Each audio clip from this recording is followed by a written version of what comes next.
Good evening, and welcome to North Penn High School. My name is Mike Boyer. I'm a technology and engineering education teacher, and I've been a student as well as a teacher here since 1992 when I graduated and came back. And this is my 28th year teaching. Feels like a first year. Working with these students is such a blessing. So I'm really excited this evening to share with you all of the exciting research endeavors that they've taken on to improve the human condition and change the world, to take a look at new engineering endeavors and ways to step on the shoulders of giants and take it to the next level. So I'm really excited. So this evening, you're going to see 20 students in 7 different research teams share their work with you. I'd like to start off a little bit by giving you a little bit of background about the Engineering Academy here, just for a few minutes to bring you up to speed, so that way when they start throwing out some terms like polyethylene oxide and polycaprolactone and stereomicroscopy and things like that, it'll make a little bit more sense to you, in case you're not familiar. So if you take a look, the Engineering Academy is a 9-course sequence, and on the right-hand side we have our Technology and Engineering Education Department courses. So we run a program within our department. And in 1999 is when we started the Engineering Academy. So we're going to be coming up on our 25th anniversary next year, which is really exciting. So we'll talk more about that as time proceeds. But in 1998, I was on a design team here at North Penn. It was my second year teaching. And I was asked to be a part of a team to bring an engineering academy here to the high school. They wanted to create small learning communities in a school that is this large with over 3,100 graduating students. And so on this design committee, we sat down and we started talking about, let's start an engineering academy. What does that look like? So if you go back almost 25 years ago, it's a lot different than we think of engineering today. And so as a department, we sat down, we said, let's figure this out. And so the current department chair at the time and myself drove up to Rochester, and we took a look at some schools in a program called Project Lead the Way and fell in love with it. We thought it was a really neat program that's a good way to introduce engineering to our students.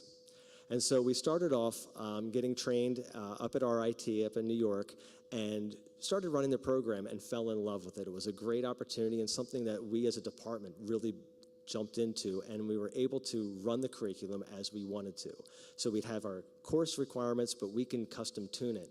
And each of us in our department were able to tune it to our strengths, and it was really neat. So I work with a multitude of amazing teachers in our department that all have passion for what they do.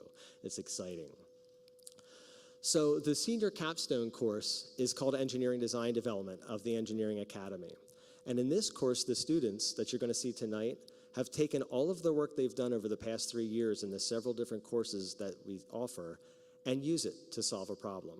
So the course itself runs through a 6-step process of defining the problem all the way down to presenting your research. And the standard engineering design and development course that Project Lead the Way sets out is designed for students to find a problem and develop a solution. Well, in here, we kind of take it a little bit different at North Penn, and I'll explain that in a minute. But one of the things I want you to take away tonight is the phrase, if you've never heard, that scientists discover the world that is, and engineers create the world that hasn't been yet. So the students here are taking a look at using scientific principles, which are absolutely essential, and using them in new, novel ways to totally revolutionize science and its applications, which is really cool. Now, part of our program and where North Penn does it differently, and something I started in 2003, I was introduced to a program at Drexel University. I got an email and it said, hey, we're accepting 20 teachers in the tri-state area to apply for a research experience for teachers program at Drexel University. Come learn about engineering and bring it back to your students. And I thought, wow, the Engineering Academy is still fledgling. It's 4 years in. I'm like, let me sign up and I'll do something with electrical engineering because I'm teaching the digital electronics course.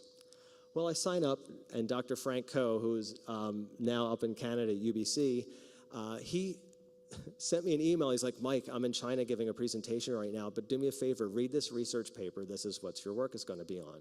And this is the research paper. So we're taking electrostatic fabrication of ultrafine conducting fibers, polyaniline, polyethylene oxide blend. And I'm like, I don't know what that meant. I was scared. And I'm like, I don't understand this. So I was nervous, and I said to my wife when I got this email, I'm like, honey, I got accepted, what do I do? And I said, I'm scared. She goes, well, how do you think your students feel when you share something new? I'm like, You're right. So I jumped right into this summer program, not knowing anything about nanotechnology or knowing anything about research in terms of material science or anything, and fell in love with it. I'm like, wow, this is where in my mind I started realizing that we can't focus on failure as a problem in learning. Failure has to be part of success. Fail often to succeed sooner is a phrase we often say in our department, because you learn so much more from failure than just guessing and getting it right the first time. And so I learned to fail a lot when I was at Drexel and spent 3 summers there. And while I was working with Dr. Coe and his grad students, I fell in love with research, and I started thinking about how do I bring this failure to learn and learning to fail to my students. And that's when I started writing for a multitude of different things, which I'll get to in a minute. So while I was there, I learned about material science. Okay, so properties and forces apply to materials that get them to change. How do we do that? And that's where we learned about, like, light is a force. You get sunburn, right? Well, how did that happen? Oh, sound is a force. And so the students, we start talking about how do we apply forces to material to change their properties to get them to do unique and novel things. So the material science side is the first thing we talked about this year. And then we broke out nanotechnology. And we talk about things that are smaller than the wavelength of light. So a nanometer is a billionth of a meter. Your hair, an average hair, is maybe about 80,000 nanometers. So if we're working at the nanoscale, some of these students are developing things that are about 100 nanometers. A hair is 80,000. You can imagine you can't see it with the naked eye. We have to use advanced equipment, which I'll talk about in a little bit, and the students will share with you, which is really exciting. But we learn about how to functionalize materials, make materials actually perform by applying forces to them to get to do unique things. It's so exciting. So one of the things that I learned while I was at Drexel is a process called electrospinning. And this is where we apply a high voltage, usually in the order of about 7,000 to 10,000 volts, to a polymer solution. And we create these ultra-thin fibers, these nanofibers, textiles, like clothing on a shirt. Only now, these students have learned how to functionalize them. Well, what if I tap a fiber? Can I create voltage from it? Yes, they figured it out this year. What if I shine light on it? Can I get it to change color? Yes, and a multitude of other things that the students have done. So the process of electrospinning they'll talk about is applying a voltage to a polymer solution. They use a multitude of different polymers. So you can see up here all the abbreviations: polyethylene oxide, polymethylmethacrylate, polycaprolactone. These are all polymers that they use for various applications, and they'll explain in their research today. And you can talk with them in the gym afterwards. So you can see when they learn how to prepare polymers. And then the actual process of electrospinning that we spend. When I was learning electrospinning and failing often to succeed sooner, I failed. It took me almost a whole summer. We can get them, and they show me up. Within 2 weeks, they're electrospinning, not even. And they know how to change the parameters and do all kinds of amazing work. It's exciting. So what can we do with these nanofibers? Well, you're going to see today. We can make air filters, water filters. We can harvest energy from raindrops. I don't want to give it all away, but I'll let them talk to you about it. It's really exciting. How do we see at the nanoscale? Well, we have to use something called an electron microscope, something that doesn't use light to observe the fibers, because the light is bigger than the fiber. Yeah, light traveling in waves, let's say, and the distance between the waveform of light is bigger than 1 nanofiber is. So we can't use light. We have to use electrons, much smaller, and we use an electron microscope from Hitachi, and Hitachi has been unbelievably supportive of our program. And we'll talk more about that in the auxiliary gym as well, because it's just we couldn't do what we do without the SEM, because we can't see it. We'd be flying blind. So it's really exciting. And so you can see on the right-hand side what nanofibers look like at the nanoscale. And you can see one of our students up there doing research, and she would come in and do her research on Tuesdays and Thursday mornings, very early for a senior to come in. It's really cool. And she'll share more with you later about that as well. And here you can see some examples of images that we've taken. And when the students look at this, they know exactly what they're looking at or why they're looking at it and what to extrapolate from this. But these guys are seasoned. They're veterans already. They know how to use a microscope. They can load the samples. They can analyze it. They know how to do all of the microscopy techniques. It's really exciting. And some of them show me things I never knew because they get to tinker, and I love it. It's cool. One of the other things, besides Hitachi giving us our SEM, is the North Penn Educational Foundation. If you're not familiar with the Ed Foundation, they support teachers in innovative projects every year. And I go back asking for help every year, and they hands down say, what do you need? Let's help you out. And like I said, I'll share more this evening with you, but the North Penn Ed Foundation, we couldn't do all the research that you're going to see tonight without them. And so we're extremely thankful for all of their work and the help they have. Just 2 new pieces of equipment that we have here from the North Penn Ed Foundation and the North Penn Curriculum Department, you'll see tonight on the left-hand side is something called a STEMI, which is a stereo microscope. And on the right-hand side, we have a viscometer from RioSense. That the teams will talk to you about measuring viscosity of solutions and various applications, which is really cool. And here you can see a lot of the different organizations and companies. So when I fell in love with research, I'm like, how do I start this at North Penn? I have to write for grants. How do I do that? I didn't know. So I got lucky. I wrote for grants, and all of a sudden I got all these companies saying, we can give you $5,000, $6,000, $2,000, and all of it added up to since I started the program in 2006. 2005 when we really started, but graduates were 2006. Over $90,000 have gone through the program. And we're just blessed beyond belief just to let this happen. So I'm really, really excited. So today you're going to see 18 years of research, and these students standing on the shoulders of giants, the predecessors before them, and the work that was done by them, by North Penn students. Their work is publishable. There's a lot of things that they're doing in here that is insane in a really good way. It's fun, so I'm really excited. So in 2005, when I first learned electrospinning and brought it back to my students, what is voltage? What is distance? How do we electrospin? It took us a whole year. Today, you could take a look at the questions. How do we prevent concussions using nanofibers, things that are smaller than light? Or how can we get electricity from water dropping on a surface? And a multitude of others that you're going to see tonight. It's really exciting. So, to that end, that's a little bit about the history of the program in North Penn's Technology and Engineering Education Department. I'd like to next hand it off to our first research team, Solar Plus, who is going to open up the evening for our discussions this evening. Thank you very much.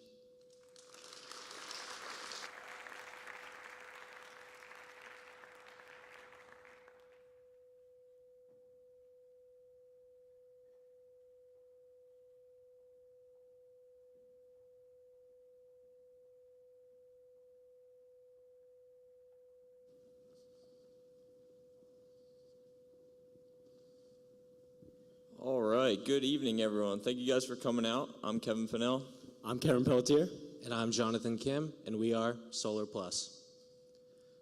Oil, coal, natural gas, and nuclear energy are the 4 main sources of energy used throughout the world. However, these resources are unsustainable due to their ever-increasing cost of harvesting and harmful byproducts. Therefore, we must shift to more sustainable sources such as solar, hydroelectric, or wind. A viable source we can turn to is solar or photovoltaic energy, as in just 1.5 hours, the sun outputs enough energy to power the entire world for a year. However, current solar panels only have 15 to 22% efficiencies, which means that of the total energy output by the sun, we're only able to harvest a fraction of that energy.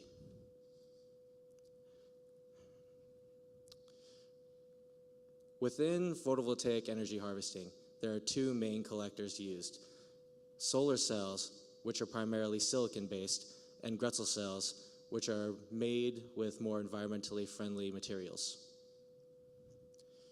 Both solar and Gretzel cells use sunlight to energize, then dislodge electrons, which are then sent through the layers of the cell to produce a charge.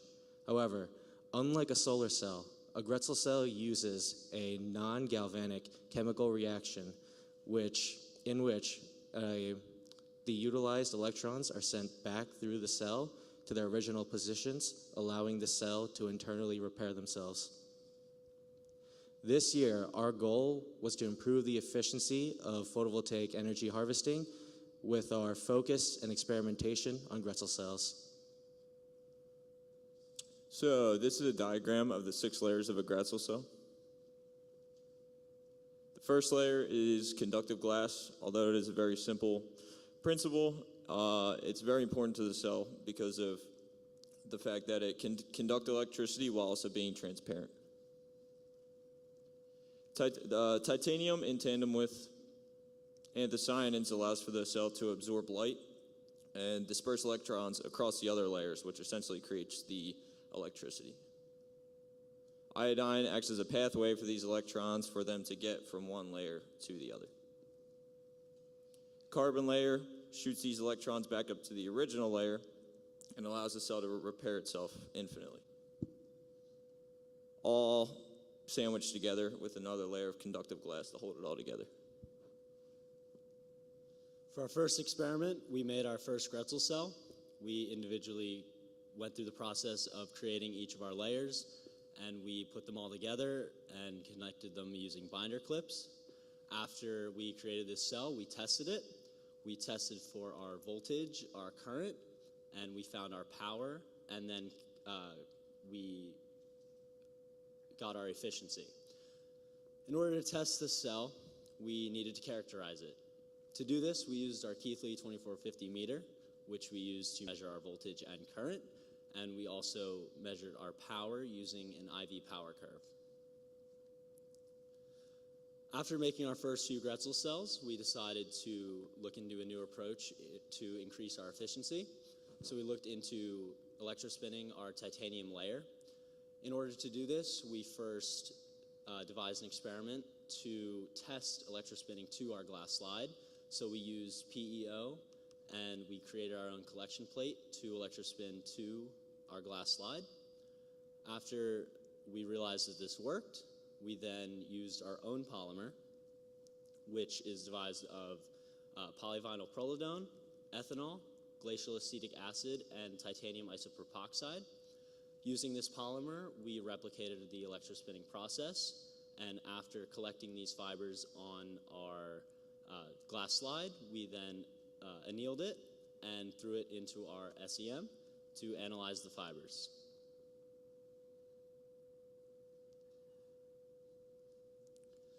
After this, we took our titanium slide, and we created the Gretzel cell using it, and then we tested this cell.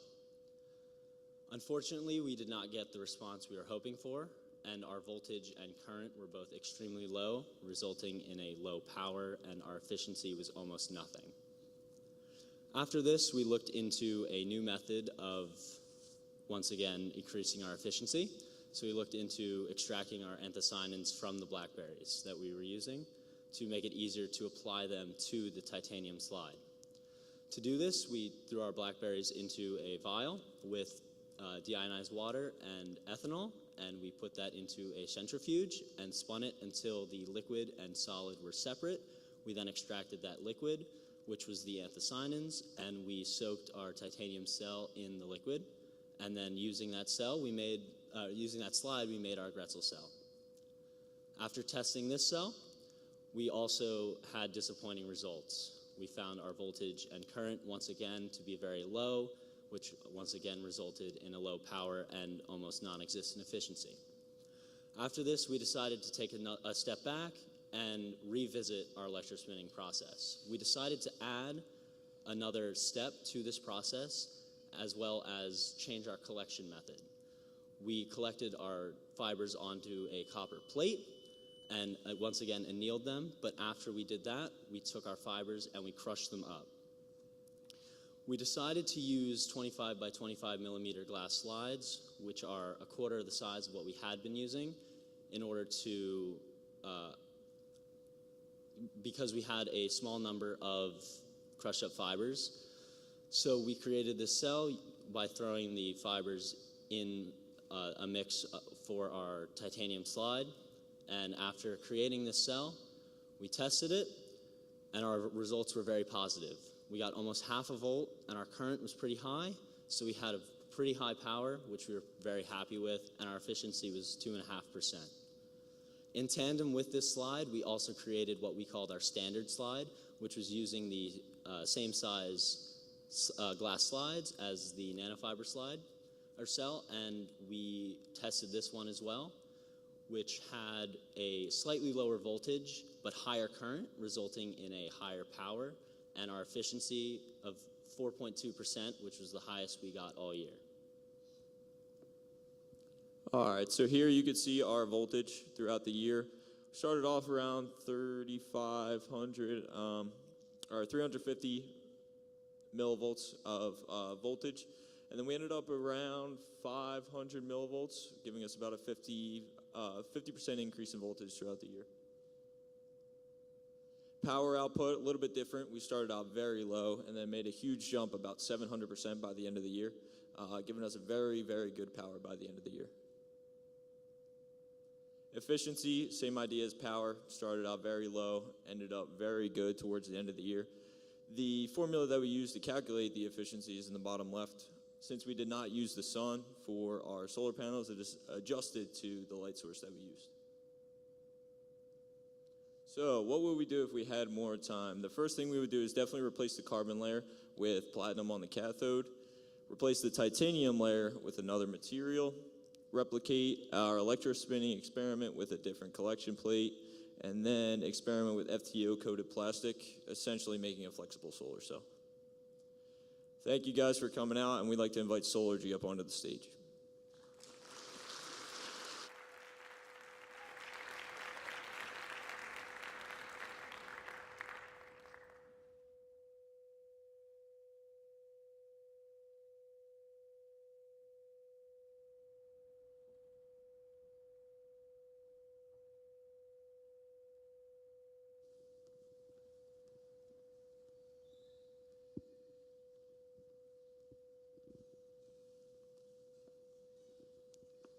Good evening. My name is Joseph Yee.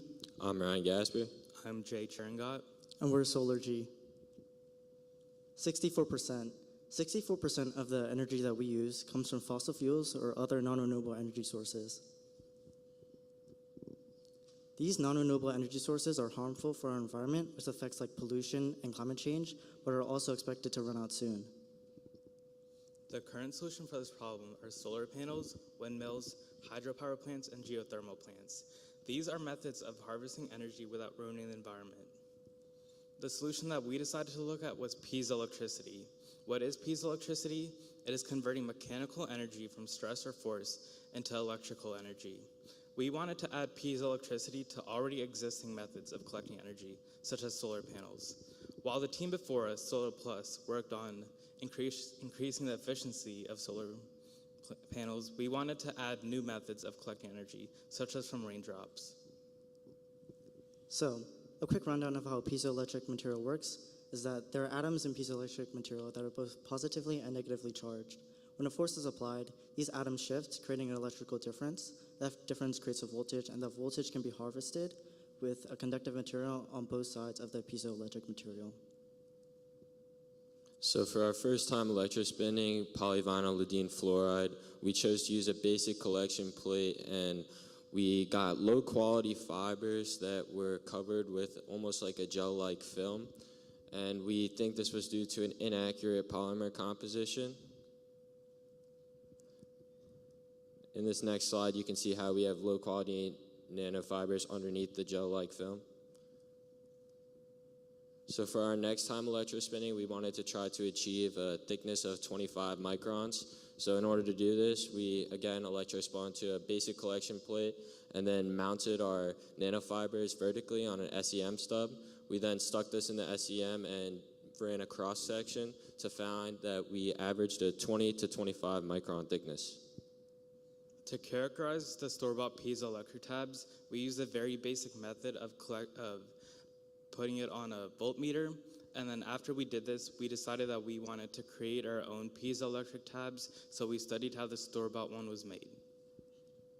So the manufactured PVDF tabs were made with PVDF being sandwiched by 2 silver plates and then laminated over top of them. To further characterize the store-bought piezoelectric tabs, we created an apparatus that we called the drop tester. This would hold the piezoelectric tabs in place and would allow us to drop masses onto the piezoelectric tab, and then we could measure a voltage from that. Using physics, we calculated 2 masses. These masses were made so that when dropped from a set height, they would replicate the same force of a raindrop. We used a heavier mass to replicate the force of a larger raindrop, and we used a lighter mass to replicate the force of a smaller raindrop. To measure how much voltage was generated from dropping the masses, we used the vernier sensor and connected it to the tab. After we dropped both of the masses, we measured the data from how much either the smallest or the largest raindrops and how much voltage can be generated from them.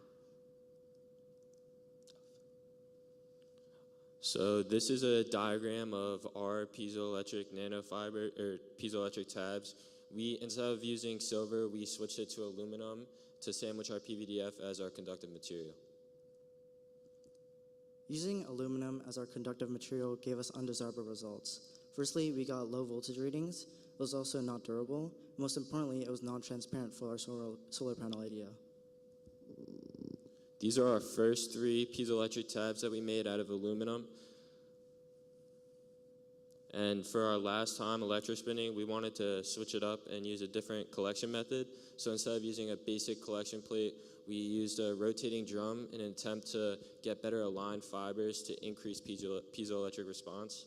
In these top 2 pictures, you can see how they're definitely better aligned than they were the last time we spun, and this would later help us improve our piezoelectric response. This is ITO plastic. This is a conductive plastic that's transparent, and this would allow light to pass through our piezoelectric tabs onto the solar panels. This shows how we switched the aluminum with ITO conductive plastic.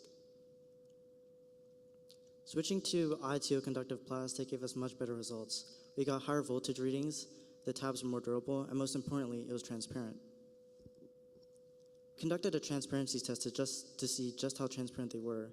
We placed our piezoelectric tab on top of a solar panel and shined UV light on it. We then connected the solar panel to a voltmeter to see how much voltage we got. We then used this to calculate transparency. On this graph, you can see that after putting our tabs on top of the solar panels, we were losing on average about 36% of the energy. We also conducted a voltage test for our replicated piezo tab. We used a voltmeter to find the peak voltage, and the reason for not putting this on our drop tester was because we found that our piezo tabs were a little bit too unresponsive to get any meaningful readings from our drop tester. And on this graph, you can see that from our piezoelectric response, we were averaging about 0.14 volts, which means we were gaining back about 24% of our energy. If we had more time, we would have liked to increase our piezoelectric tab transparency, increase the electric response, characterize our piezoelectric tabs on the drop tester, mount our tabs on top of a solar panel, and characterize our piezoelectric tabs using real-world scenarios, such as real raindrops instead of the simulated masses. Thank you for your time. Next up is Story.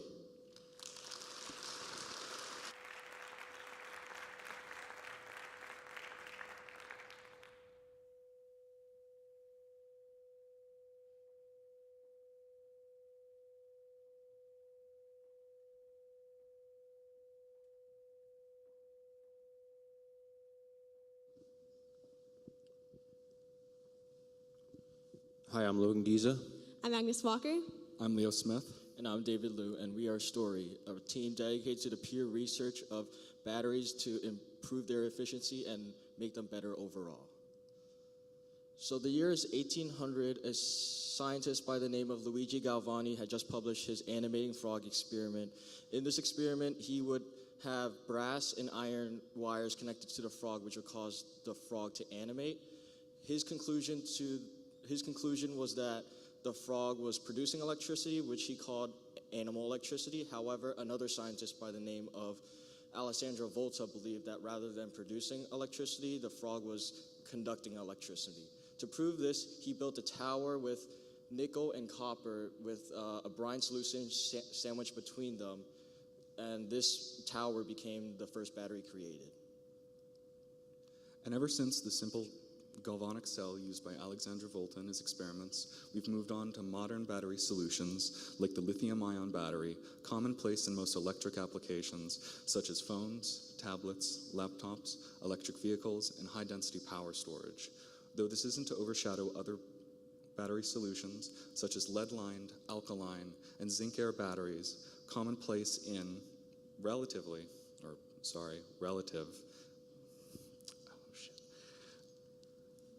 car batteries, the standardized A family of batteries, and medical applications such as hearing aids.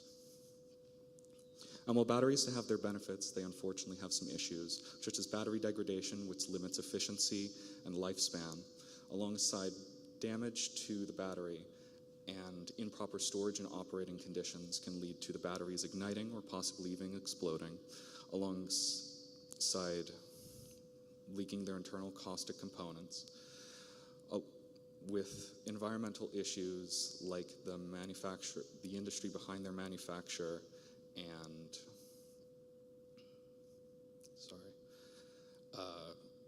improper disposal, specifically dumping, which can lead to various kinds of pollution and garbage fires.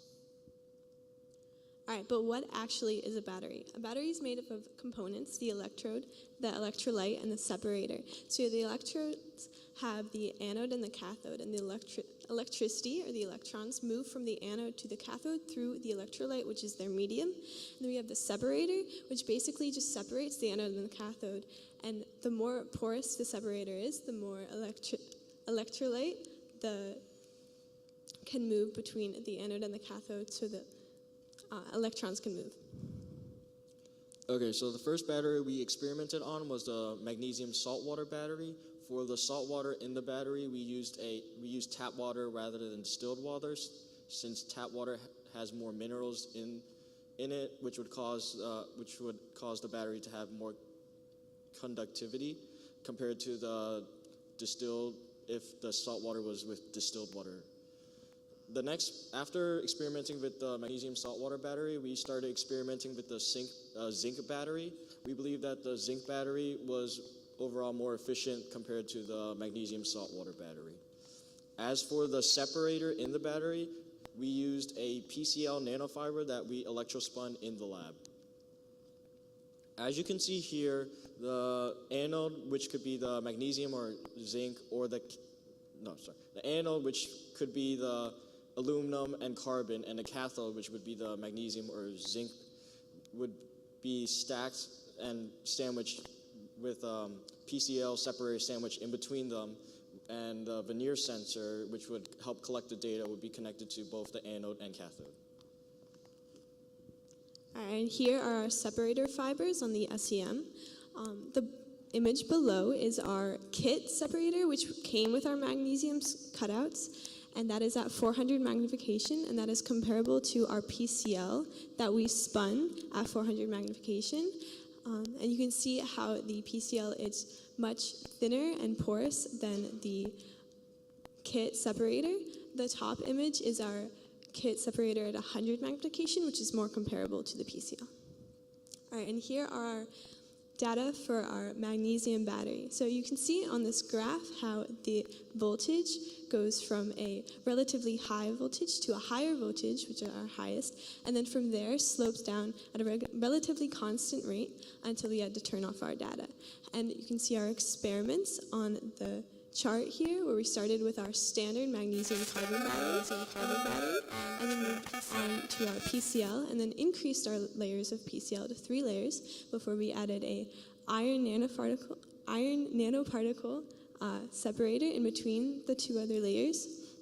But as you can see, as the separators increase, the voltage decreases. These are SEM images of 2 separators that we use on a magnesium battery. The top half images the separators from a saltwater motorcycle fuel cell kit. The bottom half images the separators from electrospun PCL. One of these sides is the salt that we found on these 2 separators. The other side is the magnesium we found on these 2 separators. The point of the slide is to show that these 2 separators are very similar in effectiveness. All right, now here are our results for our zinc battery. As you can see, this graph is much different than our magnesium battery, where it starts at a high voltage, decreases rapidly from there before it comes to a constant voltage, where then it decreases from there. The zinc battery was so bad that we actually found when the battery stopped for almost all of our experiments, and as you can see, as we increased our number of separators, The time increased, but the voltage decreased until we came to our iron nanoparticle experiment where the voltage did increase. These are SEM images of 3 separators that were also made from electrospun PCl. And they're all used in a zinc battery at the same time. They're labeled the top, zinc contact, the middle, the bottom, the carbon contact. As the corrosion that is collected that goes from top, middle to bottom, it decreases. These are 10% iron PCl separator. The ice image has these black dots, which are clustered up iron particles. You cannot see the iron particles by themselves since this ice couldn't see them. The SEM image is just a more defined version of the clustered up iron particles. All right, and here's our comparison between the 2 graphs. You can see the magnesium graph shows a much higher voltage, longer time, and decreases less than the zinc battery. We had a higher voltage of 1.3 for our magnesium battery, but only a voltage of 1.13 for our zinc battery, which was contrary to our beliefs that the zinc battery would work better than the magnesium battery. And if we had more time, we would, of course, continue to experiment with zinc and magnesium before moving on to other standard battery materials like lead and nickel, before further onto more exotic solutions such as sodium and hemp-based batteries, while working with gel-based electrolytes, which would allow us to eliminate the need of separator paper. And if we had more advanced PPE, it would allow us to work with more caustic materials such as lithium and perform battery dissections.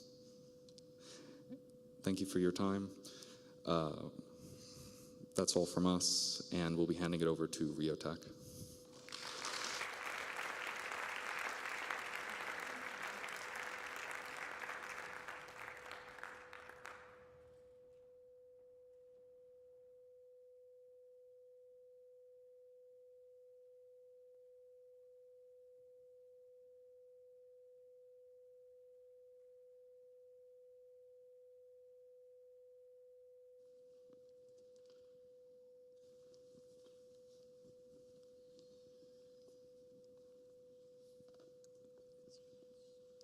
Hi, I'm Charlotte Jaffe, I'm Jack Ely. I'm Amir Fairweather. and we are Riotech. Rheology is defined as the branch of physics that deals with the deformation and flow of matter. While not directly studied in the EDD lab, its principles can be seen throughout the studies done by the other groups throughout the years. The unique properties of rheological fluids have been used in a variety of industries. Stab-proof armor has been used in law enforcement. Magnetized suspension has been used in the automotive industry, and hydrogel has been used in medical fields. In rheology, there are 2 fluid characteristic behaviors, Newtonian and non-Newtonian. Newtonian fluids' viscosity doesn't change no matter the force applied, and non-Newtonian fluids' viscosities change when force applied. Non-Newtonian fluids can be broken down further into shear thickening, and shear thinning fluids. Shear thinning fluids, when force is applied, the viscosity decreases, and for shear thickening fluids, when force is applied, the viscosity increases. In our research this year, we wanted to create a more efficient shear thinning fluid, or a fluid that would be more solid at rest, but when force is applied, becomes more viscous. Our first experiment this year, we utilized xanthan gum in incrementing concentrations with the addition of either sodium chloride or calcium chloride. In total, we had 6 fluids to test. At the time, the only equipment that we had in our lab was the Ubelody viscometer. The way that the Ubelody viscometer works is that it finds the time, and if you multiply that time by the viscometer's given constant, you get the viscosity.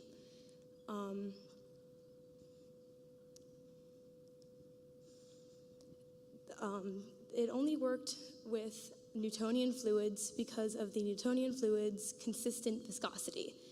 But with the more complex fluids, like the shear thinning fluids that we were trying to test, it did not work. Though we wanted to continue with our testing because we knew that it would set a good baseline for how we can improve testing in the future. So we decided. Sorry. So here's the data that we got from the Ubalodi. As you can see, our data ranges from anywhere of the 100s to 2000s. So our testing was not very accurate. So we knew that we had to find a new way to characterize viscosity over different shear forces in the lab. So we decided to develop our own measurement device called the syringe press. The syringe press was a syringe with a platform on the top, so we can add more weight to it to apply more force to the solution inside. In theory, by applying different amounts of weights to the syringe, we could apply different amounts of force to the solution inside, and timing how long it takes for the solution to evacuate the syringe. The quicker the fluid evacuated the syringe, we could infer that the viscosity decreased. However, through testing, we determined that we didn't get desirable results because when we compared our solution to water, the results were roughly the same. So with more testing or tuning of the syringe press, we could get it to give us more accurate readings. Throughout the whole year of doing our different characterization tests, we had been working with the North Penn Curriculum Department to try and get a hold of a more sophisticated and advanced way of determining viscosity over a range of shear rates, which is how we came across the microvisc viscometer by RioSense. Essentially, this device works by utilizing a accurate syringe press pump to press a fluid through a chamber with known dimensions and force sensors on the side. What this allows for is a changeable shear rate and a measurable viscosity, allowing us to get very accurate and precise data given a changing shear rate. So we took our 6 xanthan gum solutions after learning how to use the viscometer over a couple weeks, and we loaded them into the device, and after a while we ended up with some very nice graphs that were exactly what we were looking for. We were able to get a viscosity versus shear rate graph, and looking at the general trend, you can see it's exactly what we're looking for in a shear thinning fluid, meaning that the shear rate as it is lower has a higher viscosity, and when the shear rate is increased, the viscosity decreases in tandem. So in conclusion, our research did not turn out the way that we were thinking that it would. We started off the year trying to find a more efficient shear thinning fluid and spent the rest of our year trying to characterize it. So we didn't have a lot of time with creating more solutions, and we didn't have a lot of time with the microvisc, or as much time as we wanted. So if we had more time, we would create more fluids and try to synthesize our own to create a more efficient one. And we would have more time with the microvisc so we can learn more about how it works and test more fluids. Throughout our research process, we realized we didn't have the proper resources to properly test our solutions. So we learned the basis of research, which is for you to do further testing and development of your experiment, you need the right resources to properly test what you're doing.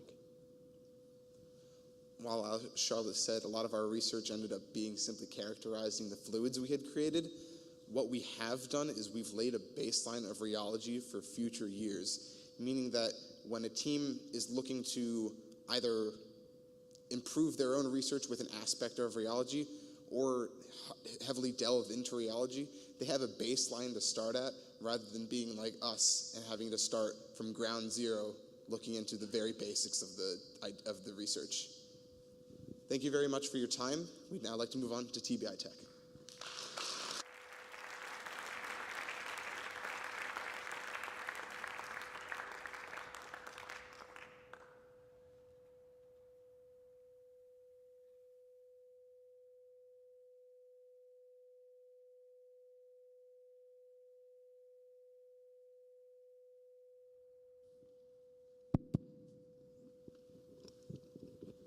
Good evening. I'm Deja Lewis Upchurch. And I'm Xavier Bryan, and we're TBI Tech.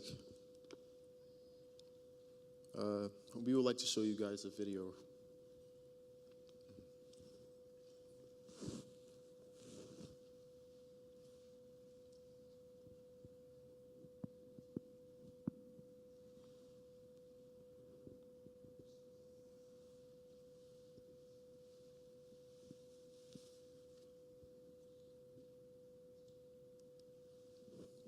Approximately 3.8 million concussions occur every year and can result in personality change, memory loss, headache, fatigue, and dizziness.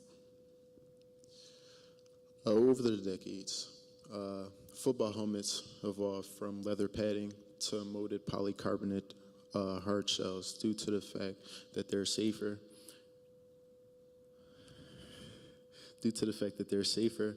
And they're more efficient in protecting the brain from impacts. These are the two current football helmets used to best protect against concussions in the NFL and high school level football.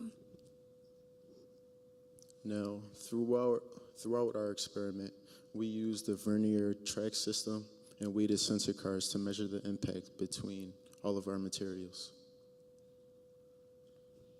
The two solutions we made were shear thinning fluid, which consisted of 1 gram of xanthan gum, 100 milligrams of sodium chloride, and 100 grams of water, as well as shear thickening fluid, which consisted of 20 grams of H2O, as well as 24 grams of cornstarch.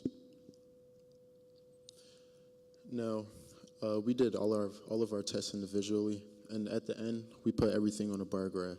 And as you can see, we got our best results from our shear thickening solution compared to our football pad and our shear thinning solution. If we had more time, we would impact test other materials, construct an impact testing apparatus, and develop an advanced helmet system. Thank you for your time, and now we would like to bring up the next research team, Gen C.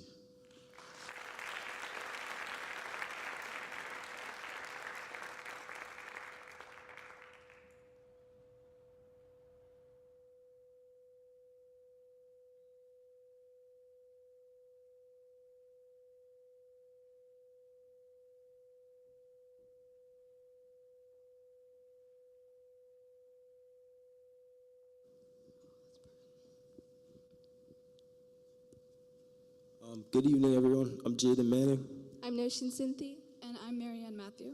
and we are Gen C. Postoperative infection postoperative infection is responsible for over 270,000 deaths in the United States alone. 1 in every 31 hospital patients has suffered from at least one infection because bacteria is all around us, from the things we touch to the very air we breathe. Healthcare settings affect hundreds of millions of people all around the world and is a leading cause of death and disability. So to address this problem, we thought, what if we could accelerate the wound healing process and simultaneously reduce the chance of infection? So we were thinking, what material better to help with this than one that is already inside your body? Collagen is a protein that provides the structural support for the extracellular matrix of the connective tissue. And as we were researching the stages of wound healing, we saw that collagen was released during the remodeling phase of skin healing. And so we were thinking, what if we could provide an external source of collagen that also has antibacterial properties that together could effectively accelerate the wound healing process? So initially, we started experimenting with a gelatin skin model, gauze, and a fake blood solution, because we were trying to figure out a method of characterization. So in order to make our fake blood solution correctly mimic the viscosity of real blood, we used a method in which we dropped a marble into the solution and measured the time it took to travel a certain distance to calculate the viscosity using the formula that you can see on the slide. And while we got pretty close with that, unfortunately, the gelatin skin model was not as absorbent as we'd hoped, and overall, our gauze experiment wasn't really going anywhere, and so we changed direction and started focusing on the scaffold itself. This is a collagen scaffold, which is a framework that holds cells and tissues together. We purchased this scaffold to analyze it under a scanning electron microscope and analyze its pore structure. We determined the average pore area to be about 10,000 micrometers cubed. After we determined this, we wanted to reconstruct this scaffold using collagen nanofibers to better support wound healing. This is the buffer that we used that we found on the internet on a research paper. It consisted of sodium chloride, potassium chloride, sodium chloride, dibasic heptahydrate, and potassium phosphate monobasic. We then added this to a 5-gram solution of deionized water, and then added that 1-to-1 with ethanol to create our final buffer. Then we added collagen to make our 16% collagen solution. Next was the electrospinning. We electrospun onto various apparatuses, and with the help from our teacher, we were able to evolve our electrospinning station from a copper drum that kept falling apart to a water bottle with uneven revolutions, and to finally our industrial aluminum rotating drum. So this was our first attempt at electrospinning collagen. As you can see, it didn't really work. We had excessive crystallization and undissolved solutes. And so we were trying to figure out what went wrong. So we analyzed the individual solutes under the scanning electron microscope. And we determined that these highlighted elements were the ones that were not properly dissolving. And so after we discovered our miscalculation, we recreated the buffer, and this time we were able to correctly spin collagen nanofibers. After discovering our miscalculation, as you can see, we electrospun consistent fibers with an average fiber diameter of 0.65 micrometers with these given parameters. Our next goal after getting our fibers was to layer these fibers on top of each other to create a scaffold that would be potentially put on an open wound to accelerate the wound healing process. To do this, we electrospun polyethylene oxide, otherwise known as PEO, to practice lifting off these fibers. So here is PEO, which we were lifting off our largest mesh wire, and it was relatively easy to lift off. With collagen, on the other hand, we spun it onto our smallest mesh wire to mimic the body's extracellular matrix. This made it much harder to pull off. As you can see, this wired mesh is a wired screen that we would electrospin to, which would align the fibers, making them easier to use and peel off. So this was the process we went through with electrospinning collagen. The image on the left was one of our earlier attempts. As you can see, we didn't get a lot of fibers. They weren't very aligned or consistent. But the image on the right is after we developed and perfected our electrospinning technique. And as you can see, they're very numerous, consistent, and aligned on the mesh, which is great for what we needed. We then decided to spin with 12% and 20% collagen solutions, as well as the 16, to compare the differences in the fibers. We put it under an SEM and determined that the larger the percent concentration of collagen in the solution, the larger the fibers would be, and the more voltage you would need to electrospin. We decided that 12% had too small fibers after electrospinning, and 20% had too large fibers and was very inconsistent. So we went with 16% to continue our experiment. After we perfected our fibers, we conducted an antibacterial test to test how antibacterial collagen would be with other additives. As you can see here, we created 2 plates of agar, which is a bacteria growth medium, and we used the bacteria E. coli strain B. And we sectioned off our plate to test the variables independently. We tested neem powder, hydrogen peroxide, and silver ion particles independently and with collagen. Hydrogen peroxide is a common antiseptic that is used to remove the wound of germs, and it can also stimulate the wound, increasing wound healing. Neem powder removes toxins from the blood, and simultaneously purifies the blood. And silver ion particles bind to essential cell components like DNA, preventing bacteria from doing even the most basic cellular functions. As you can see here, we incubated our E. coli and for 35 hours at 35 degrees Celsius, and we got bacteria growth. In section 4A, you can see our collagen with no metal mesh, and it is completely covered in bacteria. In section 4B, you can see our metal mesh with no collagen, and that's also completely covered in bacteria. This proves as a control to show that the collagen by itself with the metal mesh is not antibacterial.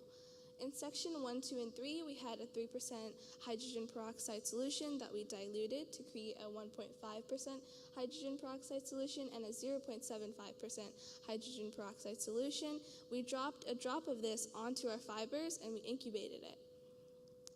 As you can see, the white streaks around the sample is where the bacteria grew, and the area around the sample that there is no white streaks is called the inhibition radius, where the bacteria did not infiltrate. We measured this radius to see how antibacterial our samples were. In section 2, our 1.5 hydrogen peroxide sample had the largest inhibition zone of 0.2 centimeters, and in section 1, we had an inhibition radius of 0.1 centimeters. So we compared this, and section 2 was our largest radius, proving to be the most antibacterial. Our next plate, we had neem powder and silver powder. On the right side, you can see the neem powder by itself. It had no radius, and the silver powder with the fibers also had no radius, so it proved not to be antibacterial. The neem powder, on the other hand, had a radius. It had a radius of 0.3 centimeters, but the neem powder independently was antibacterial, but in section 2 you can see the neem powder with the fibers were not as antibacterial. This could be due to the fact that when I swabbed the bacteria onto the plate, the agar was not completely solidified and led to inconsistencies in the data. To conclude, this year we proved that it is possible to electrospin collagen and create a layer of a scaffold. We also learned that collagen has a short shelf life, meaning you need to recreate the solution. And to make it, it requires a high voltage, and creating the solvent necessary to dissolve the collagen was difficult. The antibacterial response was the hydrogen peroxide. It had the best one compared to the neem powder and the silver powder, and we proved that it is possible to repurpose the collagen already inside your body and make it antibacterial into a scaffold. So if we had more time, some ideas that we would have liked to have tried is testing against other types of bacteria and using other antiseptics. We would have wanted to redo our bacterial test, but this time dye the bacteria a different color so that we could easier observe the results and analyze them. And finally, we would have liked to cross-link our collagen with PCl to strengthen the fibers. Thank you so much for your time. We would now like to hand it off to microplastics.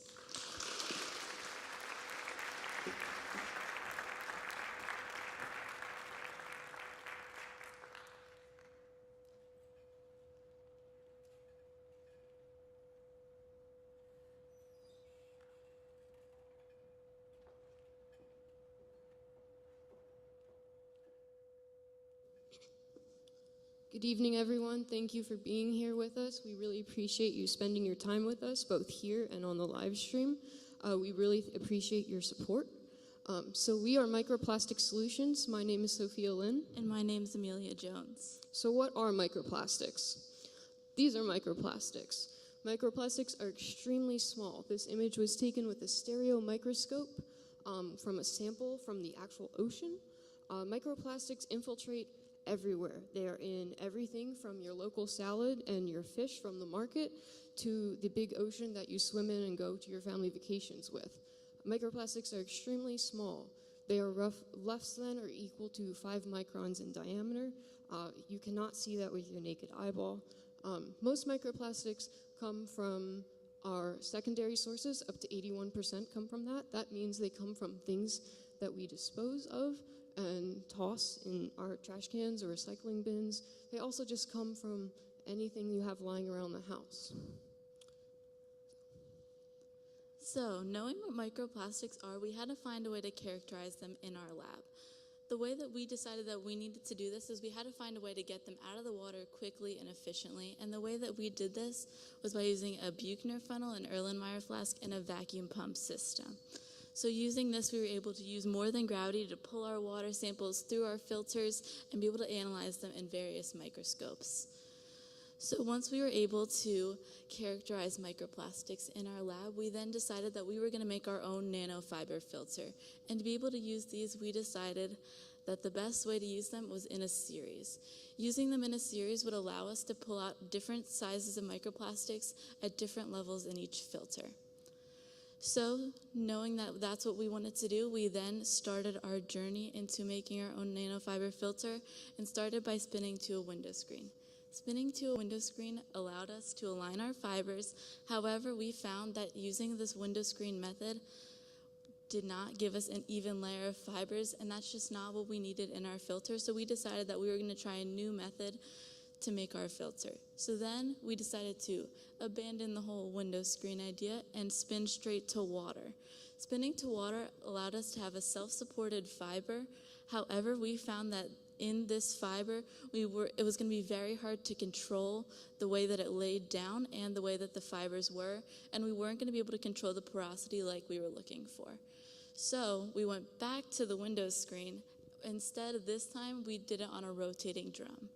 Doing it to the rotating drum gave us a slightly different effect than the flat window screen because it allowed us to get an even layer of fibers while also aligning them at the same time, and we were able to find that we could control the porosity using this method.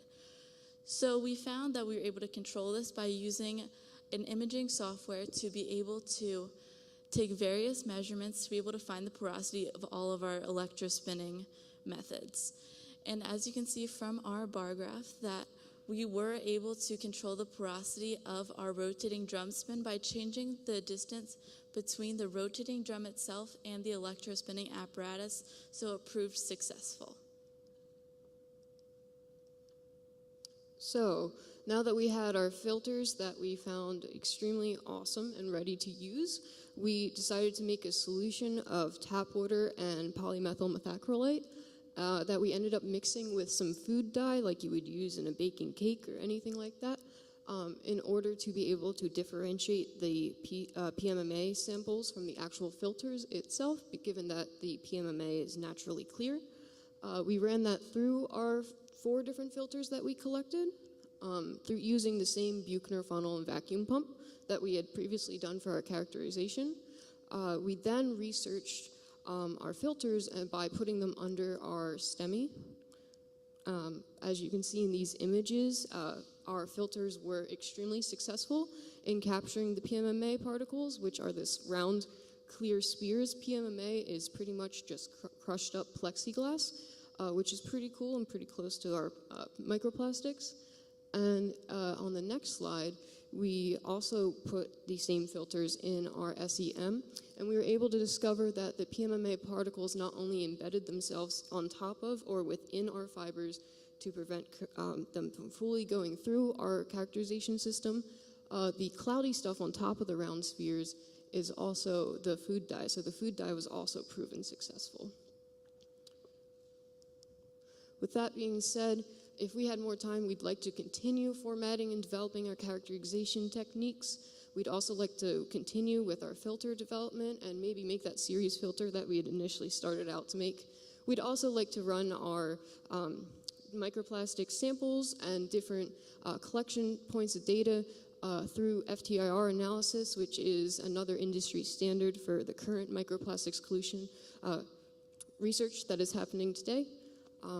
Thank you so much for listening. We really appreciate you being here. Again, thank you so much for your support. And with that, we'd like to invite our biggest supporter, Mr. Boyer, back up to the stage.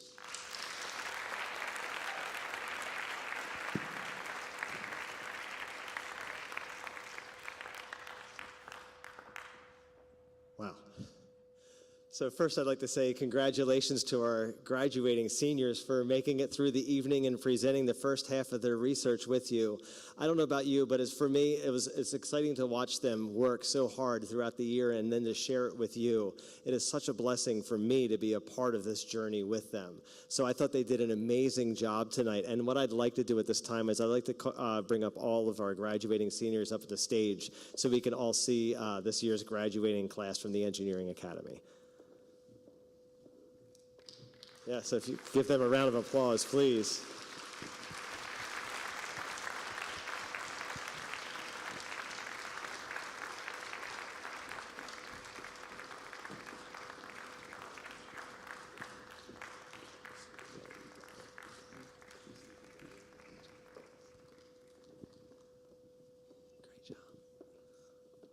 So as you can see here, these students have spent 3 years in the Engineering Academy. All have taken a range of the different 9 courses that we offer, all of whom have had the experience to work with a multitude, 6 different teachers in our academy, all with passion, all with drive, all with a purpose. And not the purpose of just teaching a concept, but getting these students to be able to dream and to think differently and to push themselves beyond what we ever thought was possible.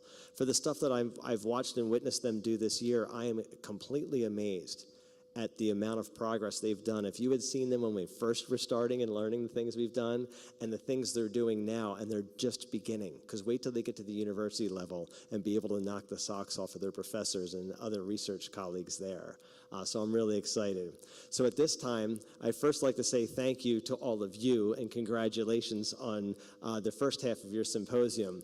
I'd also like to take a minute to thank the North Penn Ed Foundation for their support for us, Hitachi America, High Tech America, for giving us the SEM to be able to characterize all of the funding that we've received from all the different organizations to make this dream that we have possible.